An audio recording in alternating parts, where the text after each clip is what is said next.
Welcome to episode 46 of Ring Talk, the end of year summary for Goodwin Boxing. We're going to have a look back through 2018, discuss a few things that are going on for 2019, a few questions for people, and then leave you all to it for Christmas and New Year, and we'll see you then. So myself, Martin Theobald, and Steve Goodwin. You ready for Christmas? Yeah, we've got to go to the O2 Saturday, more about that later, but yeah, I'm ready for a nice little break. But I mean, I was in Berlin last week, so I don't feel like, for once in my life, I'm coming to having a break. Yeah. And I don't feel I need it. I'm quite, I feel fully recharged. How long do you have off, like properly off? Because I know you're off sometimes consistently. I'll finish on Friday, that'll be it, and I'll probably come back on the 2nd or 3rd. Right.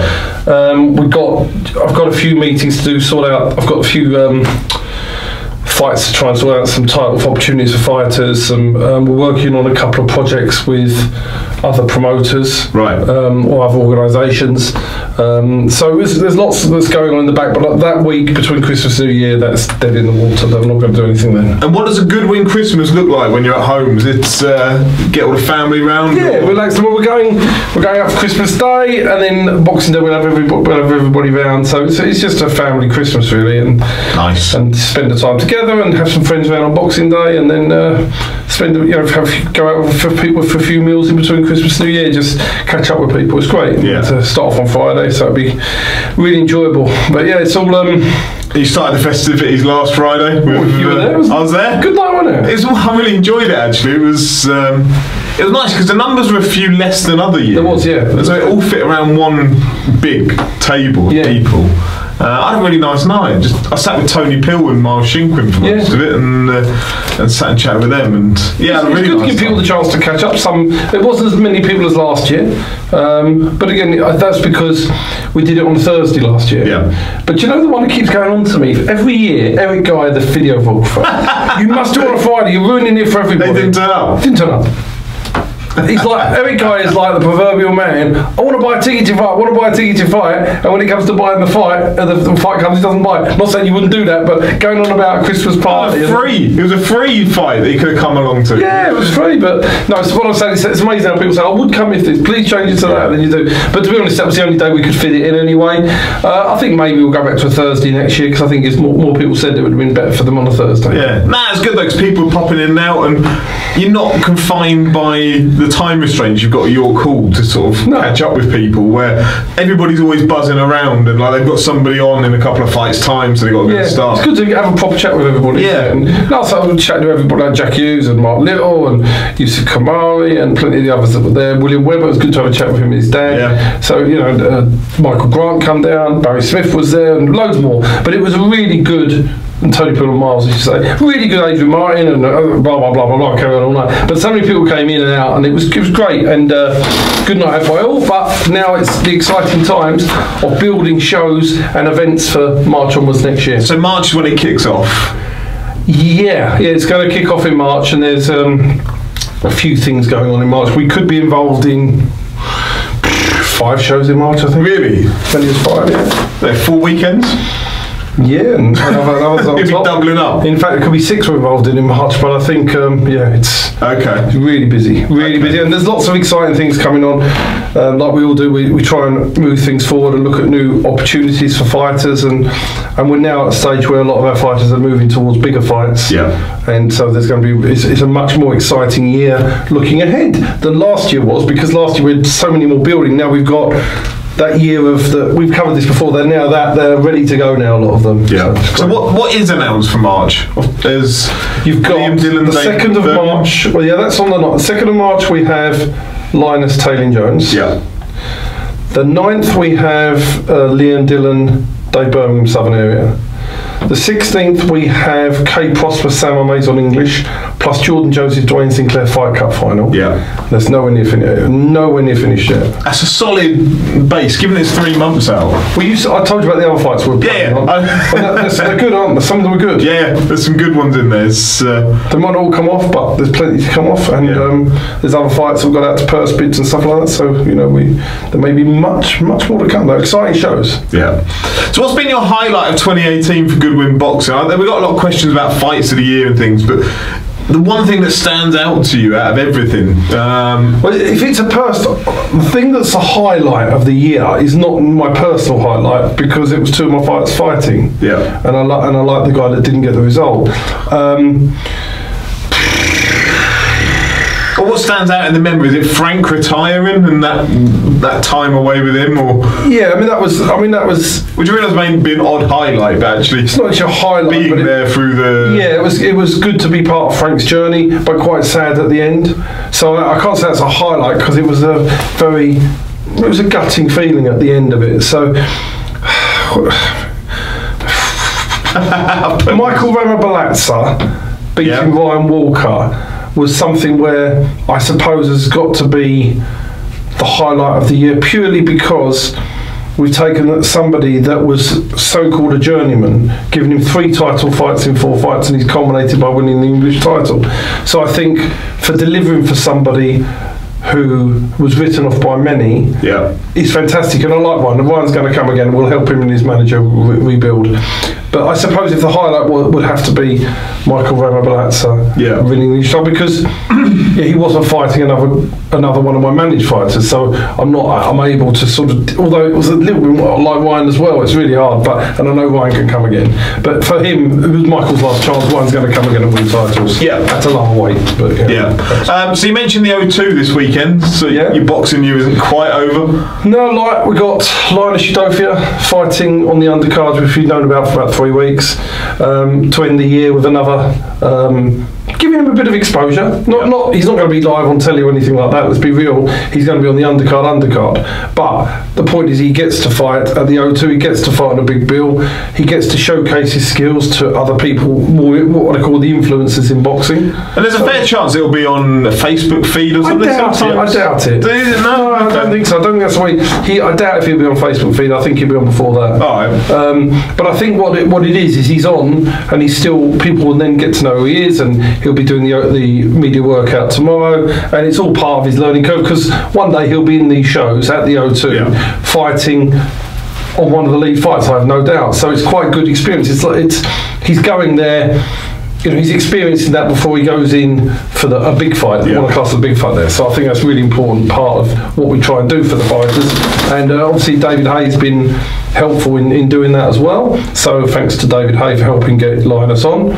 So it's all well. And for Linus, it's a good end of the year for him before he goes into his Southern Area title fight on 2nd of March. And also, I mean, good end of the year. You're going to reflect back upon the champions, the Goodwin Boxing finished 2018 with, go into 2019 with. So we've got 6 champions that we end the year with. We've got Nicola Adams, who's WBO interim world champion, and obviously hoping for a crack at the full title in March, all things being well. And Nicola's been a pleasure to deal with. She's a really nice person, and I'm looking forward to working with her through 2019. Commonwealth champion as well, we've got Wally Camacho, whose career's been resurrected from the dead. It was there Friday night as well. It was good. Wally's had a fantastic 2018, and he's ended up being Commonwealth champion. So we've got 1 WBO world interim champion, 1 Commonwealth champion. Is he unbeaten in 2018, Buddy? I can't think of a loss that he's had this year. I might be wrong. No, I think you're right. I think he's unbeaten, and he's become a record holder with Southern Area defences as well. So full credit to him for that. And 2 English champions in Michael Ramabalazza, and another one, Miles Shinkwin, who resurrected his career from the dead in beating Joel McIntyre. But for Miles, again, his career, he was retiring twice, and I said to him, don't retire, we'll give you opportunities. I said to him, this is the last opportunity, because for him and Joel, I think the winner moves on and the loser retires, which is what happened, but for them it was the right fight. And for Miles, another one whose career we've resurrected, and fantastic. It's been great working with him. He's a nice man. And he was on good form on Friday. He was great. Set up a few Guinnesses. Yeah, he's a good lad. Is that the plural of Guinness? He's a good lad. And then we've got Dion Juma, Southern Area Cruiserweight champion. So, which he's not going to be there for long, you suspect, will he? Well, he's now mandatory, which is another thing in the news, is he's mandatory now for the English title against Chris Billum-Smith. Is that going to happen? Is that fight actually going to happen? Do I think, the question is, does Billum-Smith want it? I would say, again, we've had this discussion. When I give my views about whether fighters are going to take fights or not, I get vilified for it. But we've had this with Linus and Tay, right? So, Do you are? They've not been vocal about it on social media, which immediately rings alarm bells. Because Chris is quite an active person on social media, so he'd be sounding delighted to be fighting for the English title. Yeah, but he's obviously not too delighted, is he? But I mean, to be completely balanced about it, I like Chris, a really, really nice bloke, and I'm sure he would take the fight in a heartbeat. I don't think there's any doubt about that. Whether that he's a fighter, isn't he? He's a fighter. Fighters do. Real fighters will take any fight. Yeah, but that's up to his management team, the McGuigans, to decide if they think it's the right fight for them. So there's a possibility. So it goes to purse bids in January. Yes. So there's a possibility they could win it, and it ends up on a Cyclone show. More than happy to. We're happy either way. We might win it. What's for sure is it won't be no purse bids. So if they're going to pull out, just do us a favour, do it before the purse bids. So what happens if they pull out? Well, then Dion Juma will be in the position where he can find another opponent for the English title. So is it then that he's treated as a champion at that point? Not really. Or do they still mandate somebody? Yeah, they would mandate somebody. But if somebody wants to come forward and we can make the fight, then the board will give consideration to us making the fight. What they're going to do is say, look, this is not Dion Juma's fault, so we're sympathetic towards getting him a crack for the English title. What's sure is, if Chris Billings-Smith does pull out, Dion Juma's next fight will still be for the English title. So Dion Juma is 100% in that mix. He's not moving anywhere, so it's whether Chris Billings-Smith is... We 100% are going for that fight. Trust me, and you know that we'll be putting a bid in. Yeah. So if they want to outbid us, they're more than welcome to. Yeah. That's an interesting one. I like those scenarios of... I always find it interesting when the board notices come round. Because the thing is, you see some people, they just hope it all fades away and nobody bids. And the problem you've got is when you're matched with a Goodwin fight on a purse bid, one thing's for sure, you're not going to be able to duck with no purse bids. It's not going to happen. Yeah. So this is why we back our fighters and work a way out for them. And from Dion's perspective, we're going to sit there. So if they want to run from the fight, they've got to actively say we're running from the fight. Yeah. They can't bullshit. I mean, I'm sure they'll be interested in fighting Waddy Camacho for the Commonwealth title, but let me tell you this much, so it's very clear: if they don't fight Dion Juma, Waddy Camacho will not be giving them a voluntary. Right. So don't run from Dion and think you're going to fight Waddy, because 1,000,000% that's not happening. Okay. That's an interesting one. I look forward to... What day is it? January? So they've got a long way to wait to get mandatory for the Commonwealth, because he won an eliminator, right? Yeah. Against Robin Dupre, but with all due respect to Robin Dupre. So when it comes to mandatory time, I think they'll probably make Chris Billings-Smith mandatory for Waddy, but that's not till middle of the year. Yeah. And Waddy will then have had a voluntary in between. Yeah. So they might choose to try and wait for the Commonwealth title, but then there's no guarantee.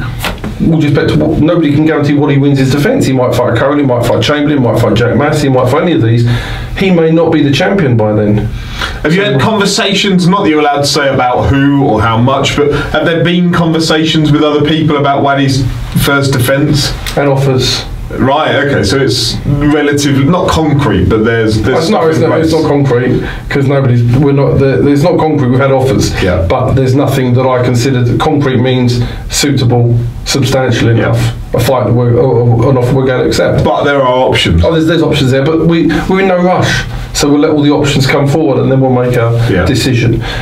But Chris Billings-Smith will be having to carry on building for a while if he doesn't take the... because the other thing also, if you pull out of a board-mandated title fight, you're shelved for quite a period of time. So it means you won't be getting another shot at a board title for a while.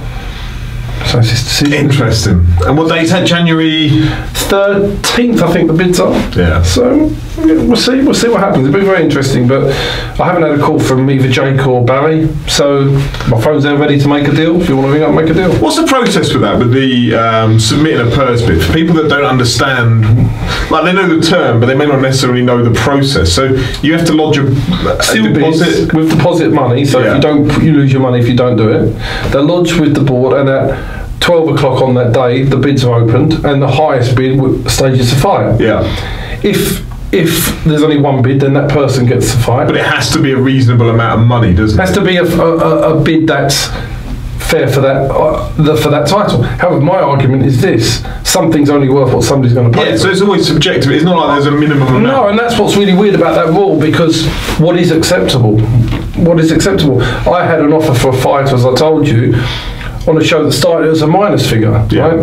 And therefore, if he gets £1, that's a lot better than the offers on the table. So what's worthwhile? So it is something that is a very difficult, and I understand they don't want to let boxers fight for nothing, but on the other hand, there has to be a sensible process. Now, what a lot of people hope, and maybe Chris Miller-Smith hopes, is it goes to purse bids, there is no bid, and the fight gets squashed, everybody walks away and nobody's affected, right? That's not happening. It doesn't happen with us. And this is what the difference is. We back our fighters. Yeah.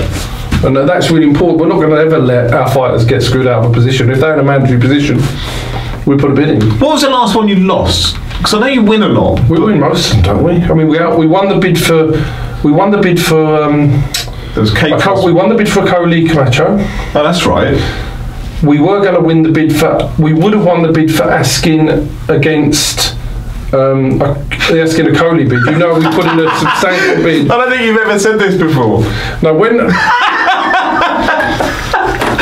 Matty Askin fought Lawrence Okoli, we had a big backer. We were working with Matty Askin, his manager is my friend, and we put in a 6-figure bid for that fight.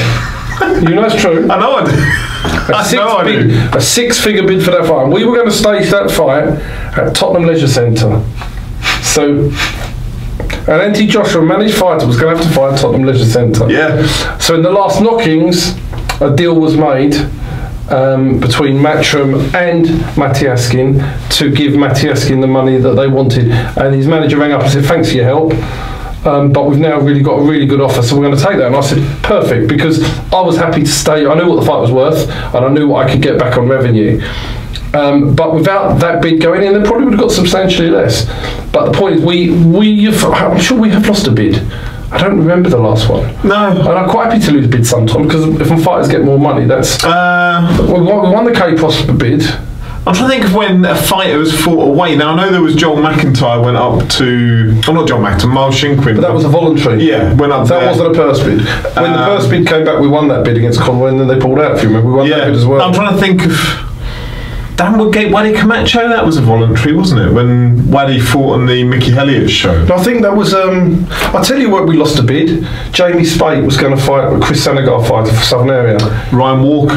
No, but he's not my fighter. But the only reason we lost the bid for Jamie Spate, we didn't put one in. Yeah. Because Jamie doesn't sell tickets, but we wanted it to look like we were going to put one in. Yeah. So Jamie got a good payday. Unfortunately, Jamie couldn't make the weight, and the offer was fair. But if there was never going to be an intention of us bidding for that. Yeah, there you go. That was the last one. So, but that wasn't really one we've lost because we never put the bid in. Yeah. Well, we actually actively. It was somebody Walker, wasn't it? It was going to happen Bristol way. Yeah, that was right. That was the Jamie Spate fight. Ryan Wheeler. Wheeler, not Walker. That was Ryan Wheeler, Jamie Spate. That was one we didn't bid in, but that doesn't really count. I'm trying to think. When did we last have a fighter go away from home in a bit of purse bid situation? No, I don't remember. I don't remember that happening. We had the Callum Smith Markham. We won that as well. Yeah. I mean, we will back our fighters, but we're also smart financially, and we know when not to bid. You know what something's worth. We know what something's worth, and and we're fairly sure we know what people are going to pay. Yeah. And we know what something's worth, and if we think a fight's worth more, then we'll get the backing to stage it. We've got various people that will come in and back our fighters in big fights, so that's what we do. The Dion Juma against Billy Smith. It's worth what it's worth, but we're hoping to us. We're not bothered. We'll fight that home away in a neutral venue in Timbuktu. We're going to win. Yeah. We believe we win wherever we fight, so we're not bothered. Most money Dion can earn. We're not worried where that goes. Dion stops him, in my opinion.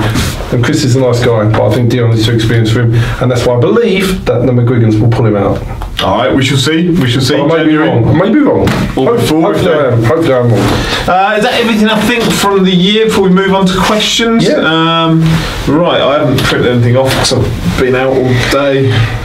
But purse bids are one of the most interesting things, aren't they? The manoeuvrability I of find that. it fascinating. For people sitting at home, it's quite interesting to let them into how purse bids work. But then you've got like world title ones. You have to go to the place, don't you? So like the WBA in Panama or wherever it is. I have no experience of this, so I don't know the in-depth. One day you might though. One day you have to find out, but you have to fly. I'll volunteer on your behalf as a representative. Okay. I'll go to Panama for a week. Okay. To go and hand over an envelope for like 30 seconds. seconds Okay. and find out if I've won or not. I think that's what they do, isn't it? Yeah, that's literally what they do. You have to be there in person, hand over an envelope. It's madness. Everybody opens them up. Well, one day, hopefully, we're in a position to do that, but we're a bit away from that at the moment. Yeah, it's mad. Right, so Mayor of Brixton, Rob Martin, on Twitter. Highlight of the year and your lowest of 2018. Many great nights and a few end of an era ones too. So highlight, I think we touched on earlier. Low light. That's an interesting one. It's probably got to be Frank Buglioni in Monaco. The end of his career. We knew afterwards it was all over, and once he cut again, and I think that really was the low of the year, because he gave me one of my greatest moments in boxing when he beat Jose Burton, and it was sad to see the end. Yeah. So I think that has to be my low. There've been other ones where I think Sam Smith losing for the Commonwealth title when we gave her the big opportunity on the David Rose show. Oh, that was really absolutely gutting. Malshinkwin losing up to Liam Compton, make it look like all our fighters lose, but Malshinkwin losing to Conroy, where I didn't feel he got a fair shake, that was a low. But I think the biggest low light has to be the Frank thing, because it came to the end. Miles I could resurrect. Yeah. But Frank, it was. We knew it was over. But on the other hand, I don't necessarily see it as a sad thing that if Frank had won that, his body's clearly, he's cutting up. If he'd have got through that and won it to another tough test next time, because he's going to take a tough test. There's a part of me that thinks I'm quite happy that Frank. I know what you're saying. I'm quite happy he got out at that before point. He hasn't gone too far and got hurt. Exactly. Yeah. Happened. But it's still sad. It may be, it's no different than a marriage, right? When you might be married to a woman that you care for, but you don't, and it ends, but you're still friends, and it's still sad to end. It's me, Frank. Even though it's the right thing to do, you know what I mean? It's a bit like that. But no, I think it's there are emotions. There were different emotions in these situations, and I think from that point of view, it was sad to see the end, but appreciative of what he'd done for the sport, and appreciative for the pleasure he'd given me personally. Yeah. UK Boxing 1 on Twitter. Interestingly, Steve said Chisora in London is now a pay-per-view fight after the Takam win, as long as it's the right fight. Yeah. How comes he doesn't think White Chisora is now, and says it should be on a fight night? So I think this goes back to. That's a brilliant question. I said that. Brilliant question. Right. So when you modify a pay-per-view fighter, a fighter reaches a level, in my opinion, upon which certain fights could be pay-per-view, or a fighter could be pay-per-view. Now, before he fought Takam, it wouldn't matter who you put Chisora in with, he was not pay-per-view. Aside from Joshua. Even that's not pay-per-view. Nah, I think every Joshua fight. If you want to base it, if you think that's the only one I think who's 100% guaranteed to be on pay-per-view. So once he then beat Takam, in my view, the one fight that would have been pay-per-view worthy would have been Wilder, because Wilder was holding a WBC world champion. Yeah. So in my head, I'm thinking Chisora is now a pay-per-view fighter if he got a fight with Wilder, because Joshua wasn't going to happen. Yeah. So that was my view, that I was saying that but not Dylan White. I still say the same. It's not a pay-per-view fight. It's a trade fight. But listen, they're all going to make loads of money out of it. Who am I to say it's not? Because if people pay for it and everybody generates money, then it's a pay-per-view fight, isn't it? If people demand it. But I think people are accepting pay-per-view fights far too easily nowadays. They are, and it's almost, what I don't like is if you criticise something being a pay-per-view fight, the people that go, these lads put their lives on the line every time they step in the ring, they deserve every penny. I'm not doubting that, but you can't justify one of your shows going 20 quid a night on Sky Sports because the headline is a Southern Area fight. Those lads are risking their lives every single time they go into the ring. No different at all. Every single one of these boxers, and I'm sure there are some that are watching, they know the risk when they sign the paperwork. Scott Westgarth. Yeah. That was on a Small Horse show, Steffi Ball show, right? He wasn't getting pay-per-view money. Every single one of these boxers. You can't just say because why on earth is that fight worth? You're talking about, in my opinion, Eddie Hearn thinks it's 500,000 pay-per-view buys, right? So with the gate receipts, you're talking about 20 million intake for that fight, and you're talking about, I don't know, profit margin of. I haven't done the figures, but I sort of do know the figures. Yeah. But substantial money. It's not worth. Look, there is a limit. The money that they're getting, it's okay if it's paid by broadcasters. I don't care if they earn 100 million if it's paid by broadcasters. But you're asking for the money that they make to be supported by people at home who go to work most days, who generate their income, who because of their passion for a sport, are going to pay another £20. That £20, this sounds awful, could be spent more on their kids' Christmas presents. 100%. Could be spent on taking the wife out for a meal. Could be spent on their family, on paying their mortgage down. They should be getting this for free because they already pay for Sky Sports and BT Sport and blah blah blah blah blah blah. But then you get that turned around by her going, it's only the price for a couple of beers and a takeaway or whatever. I'm like, that's completely neglecting the actual point for me, is that I don't mind paying for it if I believe those two people involved can't be supported by the standard Sky budget. Correct, I agree. If I look at what goes on standard Sky, like, is it good enough? Not really. Like the whole Kell Brook card the other week, that wasn't... If somebody's paying their 30 quid a month for Sky Sports who's a boxing fan, I feel very disappointed with the product I get for my £30 a month. Do you not think during the quality's decrease, when Eddie came in, and he's been, in my opinion, was a breath of fresh air for the sport. Yeah, agree. And he came in and brought really good cards. Now the emphasis has become pay-per-view. The cards are diminishing in quality quite dramatically, in my opinion, on the whole. And it's all now about funding this pay-per-view model. And for me, honestly, it's the business model, and I understand they're all in business. But I think it's like anything else.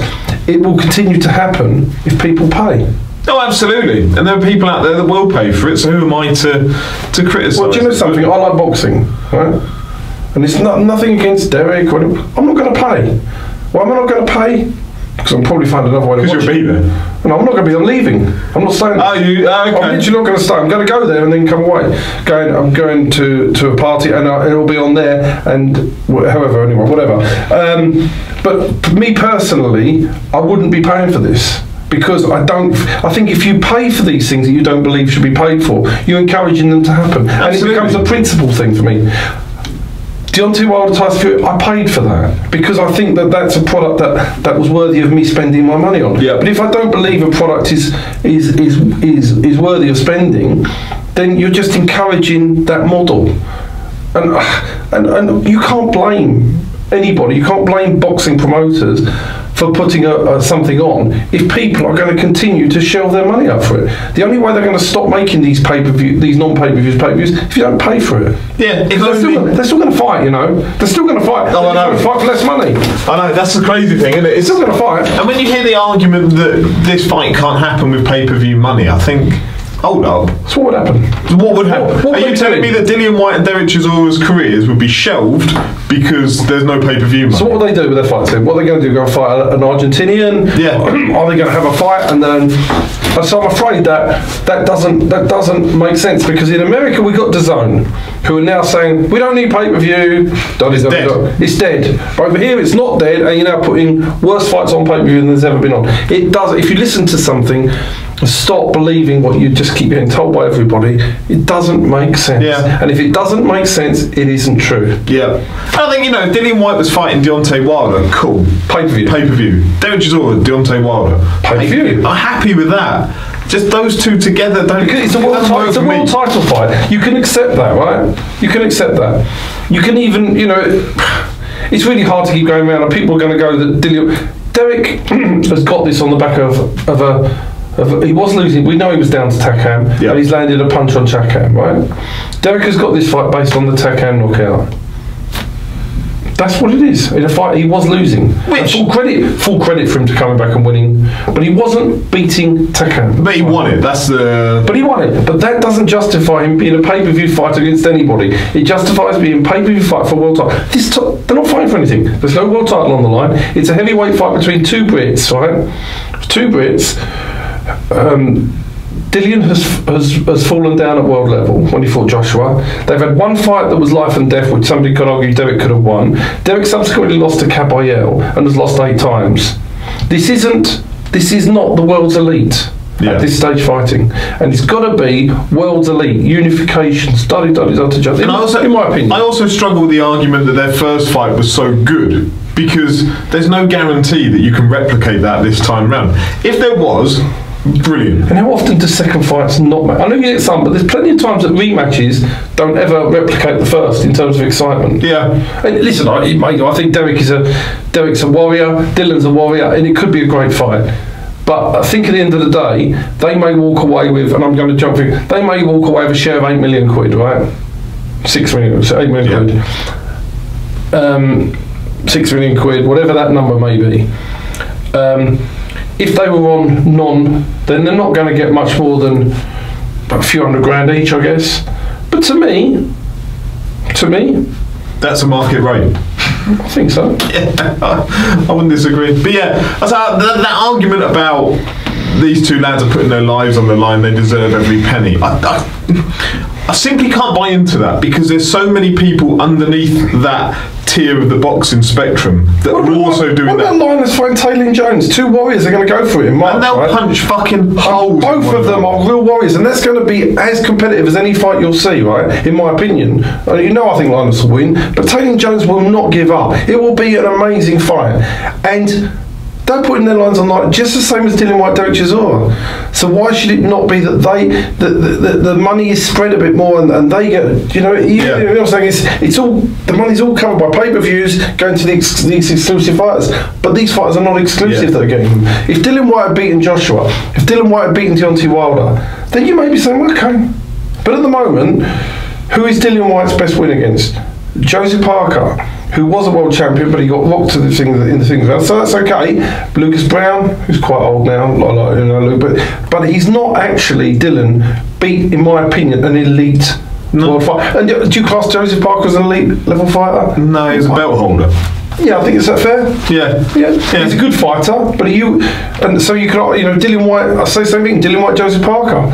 Although it got rescued by the fight wasn't too bad, and the Chisora attack came. On paper, that was not pay-per-view. Well, obviously, you can't judge a pay-per-view retrospectively. You've got to judge it before. Yeah, because there's been plenty of pay-per-views like Cleverly Bellew that have been absolutely shocking. And nobody gives you your money back. Yeah, even though it was bad. So you can't argue it, oh yeah, that was great, because then you've got to go back to Cleverly Bellew and go, oh my God. Yeah, someone sent me my 20 quid back from that night. Doesn't happen. Some of the Joshua cards have been great. Yeah. Anyway, they carry on. Yeah, it's never about begrudging a boxer their money. It's just that argument. Who's paying for it? We're already paying for it once. You should have to pay for it twice. Another question from UK Boxing 1. Steve in the past has said he is the best at what he does, proven it time and again, so doesn't feel the need to co-promote shows with other people. So does he think this hampers his fighters in any way? No, because I work with other promoters. I've worked with Haymaker to give them opportunities. I put fighters on Sauerland shows, give them opportunities. I have fighters like Linus this weekend on Matchroom cards, give them opportunities. Nicola Adams fights on Frank Warren show, gets opportunities. I had fighters on Ultimate Boxers, gives them opportunities. I've had fighters on the McGuigan shows, gives them opportunities. You had fighters on the MTK show? Fighters on the MTK shows, because it was more suitable, because that's where they live. I have no problem with that. Co-promoting is different. Why would I want to co-promote with somebody who with another person who promotes a show who would not be as financially astute as I am, right? Unless they've been taught by me and they're part of our franchise. So if I want to, why would I co-promote with somebody who's not as astute as I am? Because all I'm doing is losing money. And what are they going to bring to me? They're going to bring me television? No. So what are they going to bring to me? If I want to make a fight between a fight and another promoter's fight, I'll make the fight. We've got no problem with our fighters fighting on their shows. And like with Taylor Jones is an MTK fight, he's fighting on our show. So you can do that, but I don't need to co-promote. So if you hypothetically said promoter A in London came to you and said, I reckon between your top 5 lads and our top 5 lads, we can sell out the Copper Box. Yeah. Would you do that? No, because my 5 lads, it might not suit me to fight their fight. Every fight is an individual. But even if they're not fighting one another, like they're the 5 lads that they sell good numbers of tickets and they're good talents. We got 5. Not Let me tell you something. Let's discuss this Copper Box. The Copper Box to hire, with all in all, with all the bits and bobs, is about 70 grand. Yeah. So let's be honest, it's a stupid example, not from your point of view, but until you know the figures, you're not going to be able to do that, right? Because you're not going to stage it unless you've got a TV venue. Yeah. So there aren't any venues in London to do that with. It's the problem, isn't it? There's nothing really between your call and the Copper Box. Alexander Palace, the costing of running these events there are so expensive. Well, Frank Warren's got Albert Hall. Yeah, Royal Albert Hall. Okay, no, but when you're a TV promoter, it's different. But for example, why would I want to put Why would it make commercial sense for 5 of my kids to fight on the copper box, probably against somebody else's kids, I don't know, and they're not going to earn brilliant money, and all these careers are going to be not built properly. Every fight I've got, I'm building them properly, and we don't have. And when I want to get this across about this co-promoting stuff, I'm a manager who happens to have shows that we can put people on, where I have promoters who run these shows, who franchise from us. So I'm a manager. I'm doing the right thing for every one of my boxers. I will tomorrow put Dion Juma on a McGuigan show, if it makes sense. Yeah. So why do I want to co-promote with Mickey Hellier, with Mo Pryor and Greg Steen? Nice people they all are. Why do I want to co-promote? What are they bringing to me? Yeah. Nothing. And they're good people, they can do their own shows. But I believe that financially astute, and in terms of our team, I believe that we have the best team organisation that you can possibly get in boxing. Apart from, you're going to have, I class us as on TV matchroom. I think we're absolutely slick. I believe we've got the best marketing and sell more tickets to the general public than anybody else in boxing. Why on earth would I want to share this? It's for the benefit of my fighters, not for other promoters to get a leg up. Yeah. Does that make sense? There you go. It can make sense. Does that make sense to you or not? Someone can come back if not. Yeah. John Bailey, semi-linked to that in a way. Should there be a cap on ticket prices at boxing events?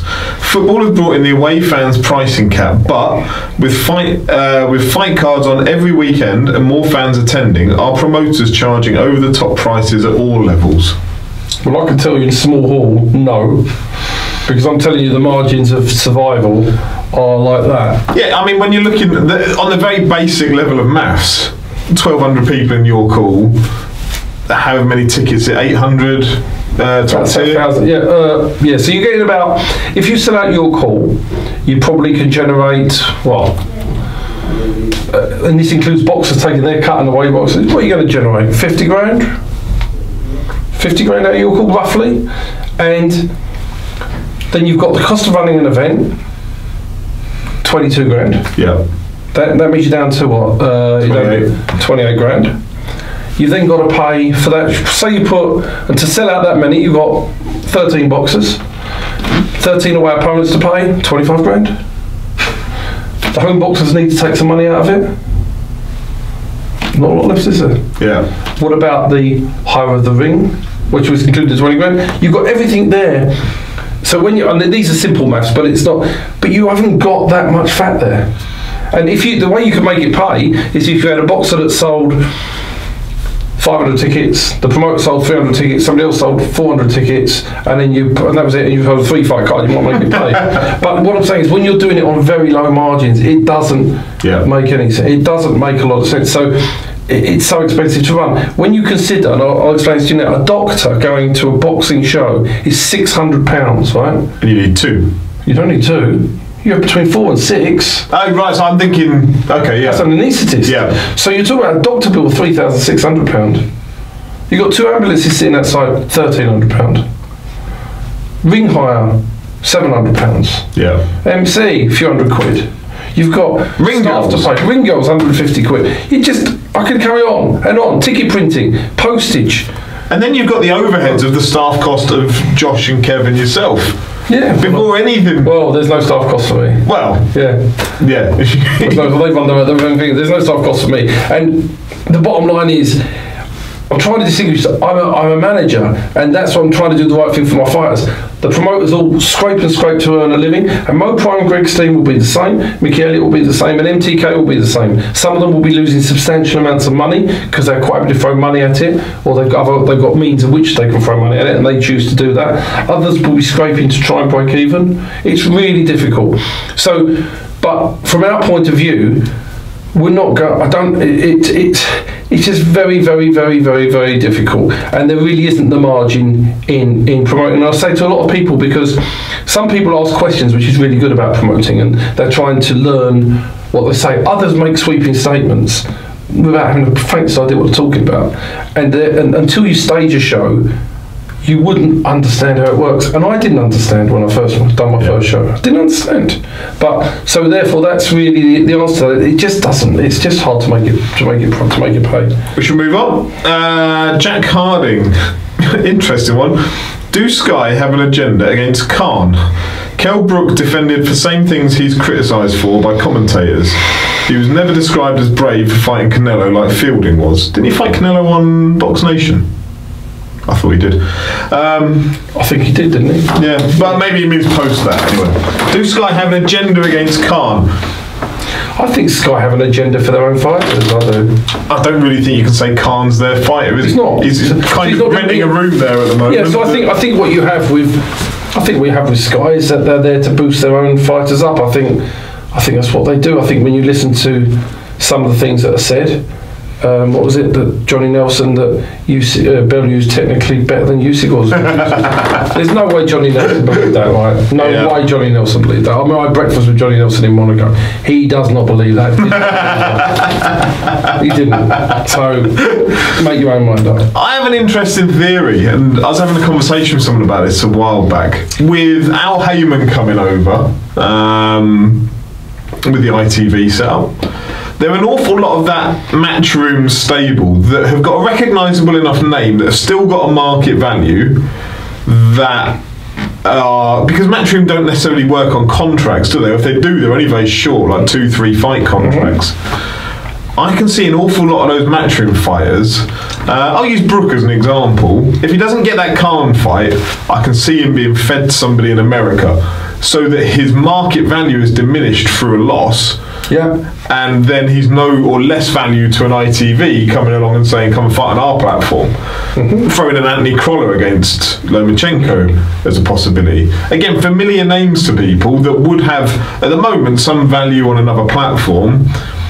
I have a theory that if it looks like their contracts are coming up and they're maybe not going to re-sign, but they've got 1 or 2 left, and with this whole DAZN stuff going off in America where you need opponents for familiar names in America, I can see them being chucked in at the deepest of ends. So Jarrett Hurd, for instance, I realise that may not happen, but in a way that perhaps damages the market value of fighters. That'd have to be pretty, what's the word? Pretty calculating, wouldn't it, to do that? I'm not saying it's not, but I think the only people that know with them, but that's calculating stuff. That. Yeah, but it wouldn't surprise me if you started to see some of that older guard being put into very hard American fights, then I think that would maybe be a sign, but that's just—it's a theory that I've got. It's well possible. I mean, the thing is, at the moment, I think that ITV are a mile away from signing those sort of fighters because there's still nothing proven yet. They've announced dates. There's no show when the first one's on, and we've had so many false alarms with ITV that ITV got the best possible platform to make the biggest possible stars. But we need to see it now. Yes, 100%. And it's only when we see it does that become an issue, in my opinion. Because you're not going to attract, you're not going to be able to get Frank Warren fighters because most of them, I would imagine, will be on much longer term contracts.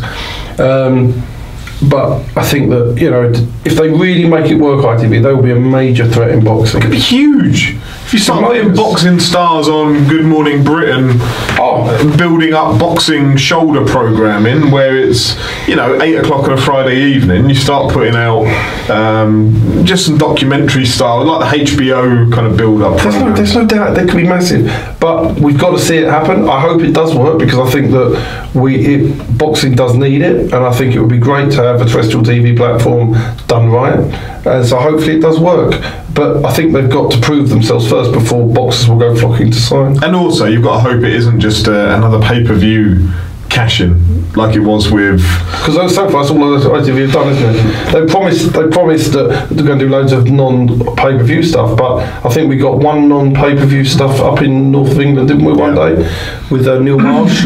Yeah, and I think that Robbie Davis, wasn't it? I think it was it, wasn't it? Yeah, I think we've only seen one show non-pay-per-view. Yeah. So we'll see how it pans out, but there we go.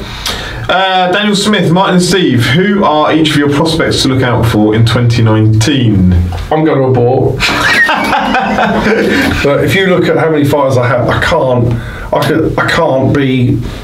don't feel that I want to actually start, because if I mention who I think, and I've got quite a few, and I try and narrow them down or make them 1 or 2, everybody's going to get upset. So for me, that's one thing I can't comment on. Yeah. Over to you. I would like. What's the definition of a prospect? So 10 fights and under. Who hasn't? A prospect is 10 fights and under. Who hasn't won a title yet? Yusuf Kamari. I thought that defeat of Dave Birmingham was superb the other week. And William Webber. I'm really impressed with William. As a person as well. I spent a fair bit of time with him and his father on Friday. Really nice people. The setup they've got, he was showing me videos of the gym they've got at home. It's fantastic. Everything's in place for William to make a success of it. So I'm going to pick those two out. Okay. Daniel Smith, question from Martin. Who are the top 3 small hall fighters in 2018 that should be given a TV run 2019? Linus Udofia. I'm only going to go from your same. I appreciate there were lots of others. Actually, I am going to pick one other as well. Linus Udofia, Wadi Camacho, just purely because I want to see him have an Indian summer to his career and get those opportunities. And the other one is Akeem Ennis-Brown. Yeah. Because people don't know about Akeem Ennis-Brown. He's such an awkward. Are you not classing Box Nation as television then? He's not one of their fighters, is he? No, he is. He's MTK. Oh, is he? Okay. But he fought on him. He fought on. Box Yeah, he fought. I know. The viewing figures are not supposed to be very much, but do you? When you say the question is, do you class that as? What's the wording? Small hall fight. It was on a York Hall. It was on TV. I'm gonna bundle him in. I'm not bothered about rules. I'm breaking. Okay. Well, I'm not. I think it's fair to say. The viewing figures of that won't be anywhere near as high as BT, Sky, ITV if they think so. I don't really class. Yeah, I class it as a niche rather than a mainstream. Yeah. So Akeem Ennis-Brown, because I love watching Akeem Ennis-Brown, and very talented. He's a very talented lad. He stood out when he fought Freddie Kawit. I realise he hasn't got much power behind him. Is going to be his limitation, but as a boxer, really nice boxer to watch. No, so I'm going to pick him out. Question for Steve: how hard is it to weigh up putting a fighter in a mismatch if he is getting a nice payday, but knowing it is poor mismatching for fans? Okay, so here's my differential. I keep going on about manager promoter. Yeah. As a manager, on somebody else's show, I don't care. It's about getting the best possible deal for my fighter for the least possible reward. So you have journeyman, don't you, that you put onto other shows? And it would be if I think he's got no chance of winning, but I can get him, and I've done a deal sometime this year with the same things, but I'm getting enough money for him that it makes a massive difference to him and his family and his life, even over the next month or 2 months. That's not my problem, the matching of it. My issue is getting him the right amount of money. He's putting his life at risk, we keep saying that. So it's not my problem, it's the promoter's problem if they don't put the right fights on. That's up to them. Yeah. My job is to get the right money for my fighters. And the other way round on your shows? If you I have a different, obviously it's different then, isn't it? You're trying to get... You want the least risk. Yeah, you're getting your fighters as they build, so you're trying to put them on competitive fights, but you're not trying to make them. When I'm talking about mismatches, I'm talking about like that. We're trying to make them there. Yeah. So our fighters are learning and developing. So you have an obligation to make sure your fighters are learning and doing the right thing. You're not going to match them the wrong way around. When you get to title fights, they can be 50-50s, as you see from some of our shows. They don't all win all of the time, but the issue was about mismatches. I don't believe we stage mismatches where somebody has zero chance of winning at all under any circumstance. Yeah. Ramez Mahmood. How you doing, Ramez? Good. He's a lovely bloke. He's going to be winning titles in 2019 for sure. What's your small hall fight of the year 2018? Not one of ours. We spoke about this before. It's an MTK fight, and I watched it because again, it's hard to give a small fight unless I've watched it. You hear rumours, but some people tell you that the fight's really good, and you watch it, and it was rubbish. Yeah. One I did watch was Matt McCarthy, Billy Bird on an MTK show in Brentwood. That was a great fight to watch. And the other one, which I thought about afterwards, was Billy Bird against Elliot Matthews. No, Elliot Matthews. Not Billy Bird. It was Adam Harper against the kid from bloody, I've lost his name now. The kid that had the beat Matt McCarthy. Yeah, Billy Bird. Yeah, Adam Harper, Billy Bird. So I think Billy Bird has been in 2 wars. Both of them were great fights, and I'd say they were the 2. Okay. Was fight of the year as well? Fight of the year for 2018 has to be Wadi Camacho. He set come back from the dead. He set he's now he's won more. He's had more 6-time Southern Area champion. He's won more Southern Area fights than anybody else. Yeah. And then nobody would have believed he'd become a Commonwealth champion. So Wadi Camacho, without a shadow of a doubt, is the fighter of the year, in my opinion. Fighter of the year is not somebody like Anthony Joshua, who has just defended his world champion. It's about somebody who's overachieved, who's achieved more than people expected him to do. And he has said that he'd have to beat all from the small hall circuit. Oh, okay, that's fine. Sorry, Anthony, you're if you're watching this, you weren't included. Anyway, fuck you. Not allowed in. Was it the biggest upset? Biggest upset of the year, 2018. Well, I think you got Sokolowski on small hall. Kamil Sokolowski knocking out Nick Webb, although I think that Nick Webb showed his vulnerabilities against Dave Allen. Yeah, is that because that's another one, isn't it? Because a year back you'd have said Nick Webb was on the ascendancy, and we all know what Kamil is. But anybody saw Nick Webb fight Harry Miles at the He lost that fight. He lost that fight and got a decision that he should have got. So I think he was always vulnerable. But obviously the biggest one is Bradley Skeet losing last weekend. Yeah, which again isn't from the small hall circuit. But it's not small hall, but I think that's got to be relevant and fresh. I think he was. What was Bradley Skeet 500 to 1 on to win or something like that? The other guy was 12 to 1. I think 12 to 1. I think because they never give much odds of 12 to 1. But yeah, so I think Bradley Skeet losing was the biggest upset. I think that was the biggest thing where I thought I needed a treble take on it. Yeah. So. Well, no questions here. We've got. Bear with me. Stuart Howe. Who in Steve's eyes has been Boxer of the Year? I think we just answered that. Sorry, Stuart. Wadi Camacho under the small hall. Yeah. Also, well done to everyone on your hard work.